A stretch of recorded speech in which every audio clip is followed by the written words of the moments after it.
ये जो आपका फर्स्ट ईयर है, इसमें आपको एक चीज और भी करनी होती है, क्योंकि आगे क्या होता है, आगे लड़ाई बहुत ज्यादा है। अचानक से जब आप एग्जाम वाले साल में पहुंचेंगे, जिस साल आपको एग्जाम देना है उसके एक साल पहले अचानक से आपके ऊपर लोड बहुत बढ़ जाएगा, प्रेशर बहुत बढ़ जाएगा। और उस कंडीशन में अगर आपने अपनी बेसिक प्रिपरेशन करके नहीं रखी है, आपने पूर्व तैयारियां करके नहीं रखी है, तो आप बिखर जाएंगे और आप एग्जाम के पास पहुंचकर हताश होकर एग्जाम छोड़ देंगे।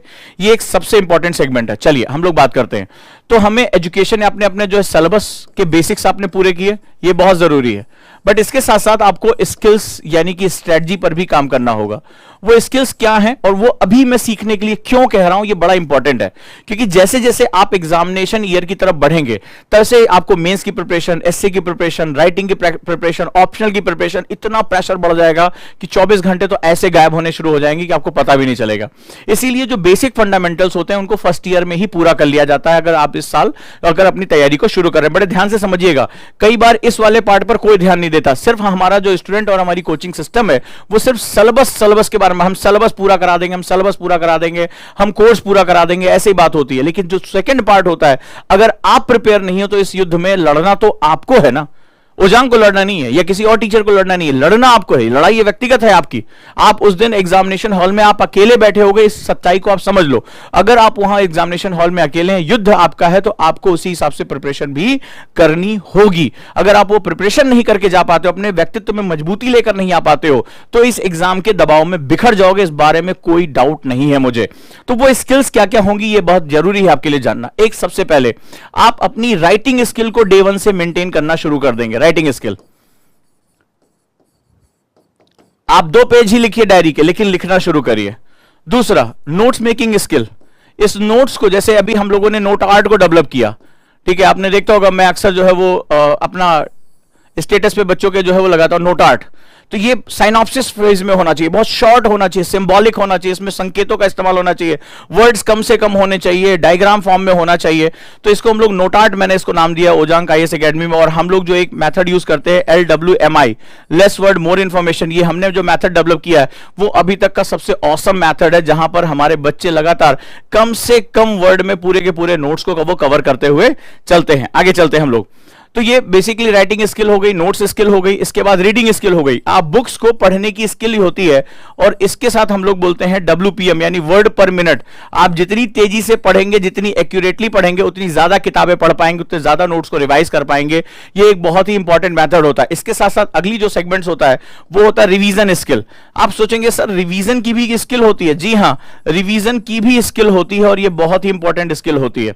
राइट, रिवीजन स्किल, ये हमें जो है वो कुछ चीजें ऐसी हैं जो हमें डेवलप करना होता है। इसके साथ साथ health and meditation, mental health और फिजिकल हेल्थ, ठीक है, हेल्थ एंड मेडिटेशन, क्योंकि अंत में जब आप घबराएंगे, आपकी एंजाइटी बढ़ेगी, आपको पसीना आना शुरू होगा, आपको थकान होगी, अंदर से जो है ब्लड प्रेशर ऊपर नीचे होगा, तो उस समय आपका जो दिमाग है उसको अगर आपने जितना ज्यादा ट्रेन किया होगा, जितना ज्यादा ट्रैंक्विल होंगे, शांत होंगे, आप जो है वो गंभीर होंगे, उतना ही ज्यादा जो है वो आसान हो जाएगा आपके इससे साथ निकलना। ये स्किल मैं फर्स्ट ईयर में क्यों कह रहा हूं, ये भी जानना बड़ा जरूरी, क्योंकि सेकंड ईयर मैंने बताया ना, रश आवर शुरू हो जाएगा। अचानक से जैसे ही आप एग्जाम के पास पहुंचते जाओगे, धीरे धीरे आपके ऊपर लोड इतना बढ़ना शुरू हो जाएगा। एक तो पीछे से पड़ी गई चीजों को रिवाइज करना, अगली चीजों पे अपनी एक्सपर्टीज लेकर आना, ढेर सारे मेंस के गेटवे खुल जाएंगे, तमाम तरह की चीजें होंगी, और वहां पर आप स्किल्स के लिए अपना टाइम नहीं दे पाओगे। होता क्या है कि ज्यादातर जो अनट्रेन्ड स्टूडेंट होते हैं, जो उजांकियंस नहीं है, जिनको ये सिर्फ सिलेबस, कोर्स, इनके बारे में बताया जाता है, वो सोचते हैं स्किल्स का हमें क्या लेना देना। मैं आपको एक एग्जांपल देता हूं, मैं कई बार भी एग्जांपल सेमिनार में, मैंने गोरखपुर सेमिनार में भी एग्जांपल दिया, फिर से आपको एक एग्जांपल देता हूं, ठीक है। मान लीजिए आपने एक बहुत मोटा सा नोट्स बनाया, ठीक है, इतना मोटा आपने नोट्स बनाया, पूरा लिखा, सुंदर सुंदर सुंदर सुंदर।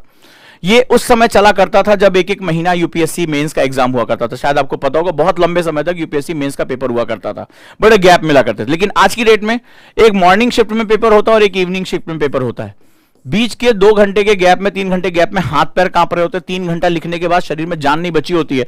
अब आप अंदाजा लगे क्या ये पॉसिबल, और डेली पेपर हो रहा है, आज 2 हुआ, फिर कल 2, फिर 2-3 दिन के बाद हाथ पैर काम नहीं करना होता है, नींद पूरी नहीं होती, आंखें सूज जाती हैं। जो लोग मेंस का एग्जाम देकर आते हैं उनसे पूछो उनकी क्या हालत होती है।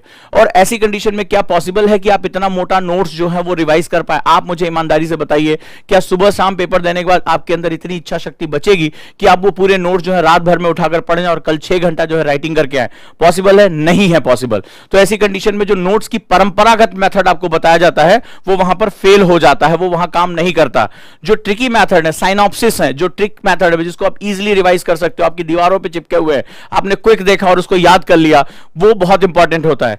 आगे चलकर जो नोट आर्ट होता है या LWMI होता है वो आपके रिवीजन स्किल के साथ आकर जुड़ जाता है। और अगर आप रिवीजन नहीं करोगे तो आप चाहे जितने घंटे पढ़ते हो, अगर आप उसको एग्जाम से पहले प्रॉपर्ली रिवाइज कर पाने की टेक्निक नहीं डेवलप कर पाते हो तो एग्जाम में ऐसे माथे पे सर मारोगे कि 2 पॉइंट आ रहे हैं, 2 पॉइंट और याद आ जाते तो मैं ये आंसर पूरा कर लेता, और वहां ऐसा होता है। राइट है दोस्तों, तो ये बहुत इंपॉर्टेंट सेगमेंट होता है जहां पर मैं आपसे बात करने जा रहा हूं। तो मैंने आपको बताया कि फर्स्ट ईयर में आपको फंडामेंटल 5 और प्लस स्किल्स, यही आपको सबसे ज्यादा फोकस करना है, क्योंकि इस दौरान आप थोड़ा रिलैक्स होते हैं, इसीलिए स्किल पे अपना टाइम देते हैं। आपको क्या लगता है ये बहुत आसान काम है कि आप गए और अचानक से अपनी जिंदगी भर की जो नोट्स बनाने की परंपराओं में जो पैराग्राफ लिख रहे थे, अचानक से कोई बहुत बड़ा चेंज कर, it is time taking process, में समय लगता है।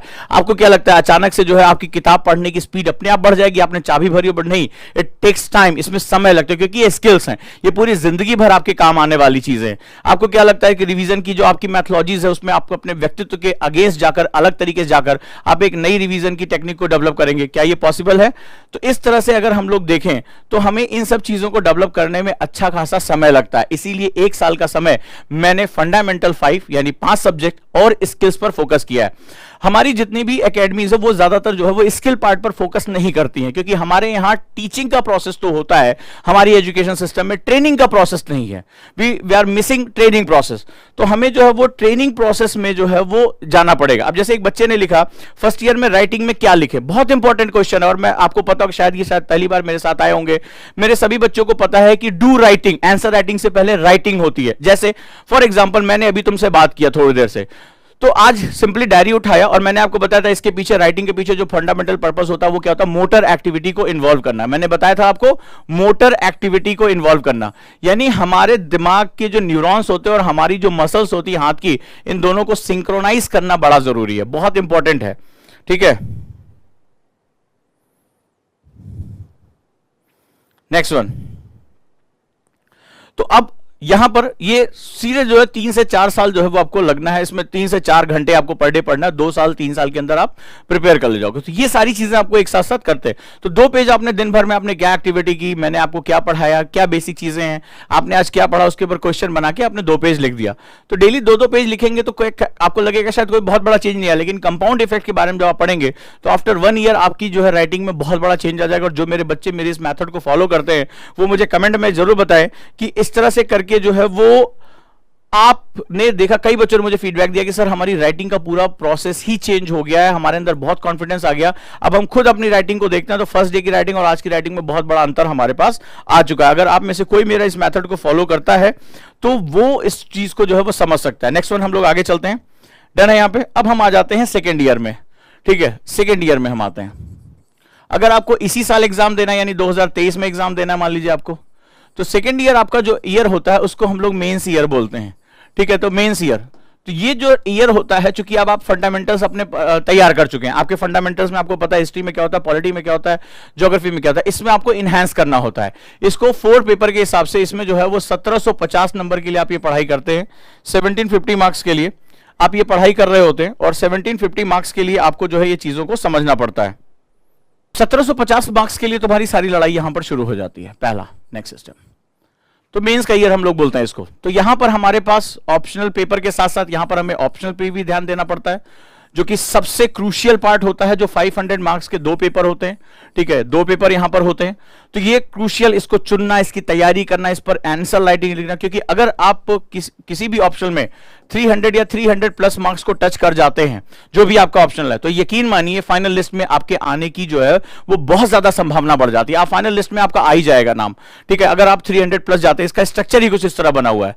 और अगर कहीं आपके पास ज्योग्राफी, हिस्ट्री, सोशल इश्यू, जिसे हम लोग सोशियोलॉजी कहते हैं, अगर पॉल साइंस, PSIR जिसे कहते हैं, अगर इस तरह के ऑप्शनल हैं तो ये जीएस में भी बहुत ज्यादा हेल्प करते हैं। तो ये मार्क्स कई गुना बढ़ जाते हैं उसमें, फिर कई मल्टीपल टाइम आगे बढ़ जाता है। इसके साथ साथ हमें जीएस के 4 पेपर की तैयारी करने के साथ साथ हमें आंसर राइटिंग और इसके साथ साथ 250 नंबर का एस्से भी प्रिपेयर करना होता है। तो ये जो साल होता है, ये 4 जीएस के पेपर, उसमें भी एथिक्स जैसा एक पेपर जो बिल्कुल ही अलग मूड में आता है, साथ ही साथ जो पीछे पढ़ा उसका और हमें इनहैंस वर्जन पढ़ना होता है। इसके साथ साथ हमें एस्से राइटिंग जो 250 मार्क्स का एक पेपर के इक्वल, प्लस 500 मार्क्स का हमें ऑप्शनल जो है वो 2 पेपर हमें इसमें देने होते हैं, एक ऑप्शन लेके, और उसमें भी हमें बहुत गहराई लानी पड़ती है, क्योंकि ये जो है वो पोस्ट ग्रेजुएशन लेवल का जो है वो पेपर काफी जो है डेप्थ में पेपर बनाया जाता है, यानी कि जीएस के कंपैरिजन में इसमें समय ज्यादा लगता है, इसकी डेप्थ जो है वो ज्यादा होती है। तो हमें इन चीजों को प्रिपेयर करना होता है, और इसके लिए 1 साल एक बहुत ही छोटा जो है वो अवधि होती है। अगर आप इस दौरान जो है वो 8 घंटे के आसपास पढ़ाई करते हैं तब आप इसको कवर कर पाते हैं। ऐसी कंडीशन में जिनके जो जॉब में है, जिनके पास पढ़ने का टाइम अभी कम है, अगर वो 4 to 5 आवर्स दे रहे हैं तो इस चीज को वो कहां लेकर जाएंगे, इस चीज को लेकर जाएंगे टू 2024। अब यहां पर अगर वो एग्जाम दे रहे हैं तो वो अपना ना तो सिर्फ सिलेबस पूरा कर लेंगे, सबसे मजेदार तरीके से वो सिलेबस भी पूरा होगा उनका, साथ ही साथ वो क्या करेंगे, वो यहां पर जो है वो अपनी एस्से राइटिंग, इसके लिए अच्छा खासा टाइम देना होगा, एस्से राइटिंग, और साथ साथ आंसर राइटिंग जो है वो इसको अपने साथ वो प्रिपेयर करते हुए चलेंगे, टेस्ट सीरीज देंगे और अच्छे से इसको प्रिपेयर करेंगे, राइट। और जो इसके बाद 2025 में एग्जाम देना चाहते हैं वो अपनी इंटरव्यू और अपनी पर्सनालिटी के लिए भी अच्छा खासा समय दे पाएंगे। साथ ही साथ लगातार वो टेस्ट सीरीज के माध्यम से, ठीक है, अपनी जो गलतियां हैं उसको जो है वो रिक्रूट जो है हटा पाएंगे, उसको स्क्रूटनाइज कर पाएंगे, और वहां से जो है वो काफी अच्छे तरीके से उसको प्रिपेयर कर पाएंगे। तो इस तरह से अगर हम बात करें तो 4 से 5 घंटे से होने वाला सफर जो शुरू होगा वो आपका जो है वो आगे 8 से 9 आवर्स तक जाएगा। अब जो लोग जॉब कर रहे हैं वो ये कर सकते हैं कि मेंस के एग्जाम से 3 से 4 महीने पहले वो छुट्टियां ले सकते हैं, लीव विदाउट पे की तरफ जा सकते हैं, LWPG से कहते हैं, और लेकिन लास्ट के जो 3 से 4 महीने होंगे उनको पूरी तरह से एग्जाम से पहले झोंकना होगा अपने आप को 8-8, 10-10 घंटे मिनिमम अपनी पढ़ाई में, जिसमें आंसर राइटिंग पे वो बहुत ज्यादा फोकस करके अपने सिलेबस को जो है वो काम करते रहेंगे। क्लियर है दोस्तों? तो ये जो मेथड होता है वो हमारा इसी तरह से काम करता है, और दिस इज अवर मेथड, ये हमारा जो है वो बहुत ही इंपॉर्टेंट मेथड है। सो ये मैंने आपको टाइम टेबल बताया किस तरह से आप इसका प्रयोग करते हुए, राइट, 2024 या 2023 का एग्जाम जो है वो आप आराम से क्रैक कर सकते हैं। ये बहुत ही महत्वपूर्ण तरीके से मैंने स्टेप बताया, हमें कब कब कैसे। सभी लोग मेरे साथ कॉन्सेप्टर बैच की शुरुआत कर रहे हैं, 12 तारीख से EMI बैच है, आप सभी जानते हैं इसको बहुत अच्छे तरीके से, और मैं ज्योग्राफी के साथ शुरू करूंगा। तो ये बेसिक्स हम यहाँ पर अपने कंप्लीट कर रहे हैं यहाँ पर, कि मैप के बिना ज्योग्राफी के आगे जाना बड़ा मुश्किल होता है। तो डेफिनेटली मैं उम्मीद करूंगा, राइट, कि आप इसको बहुत अच्छे से करेंगे और मेरे साथ EMI बैच में आप लोग जुड़ेंगे, राइट दोस्तों। और NCERT आंदोलन में जो अभी तक बच्चे नहीं जुड़ पाए वो इसके साथ जुड़ें और इसका हिस्सा बने।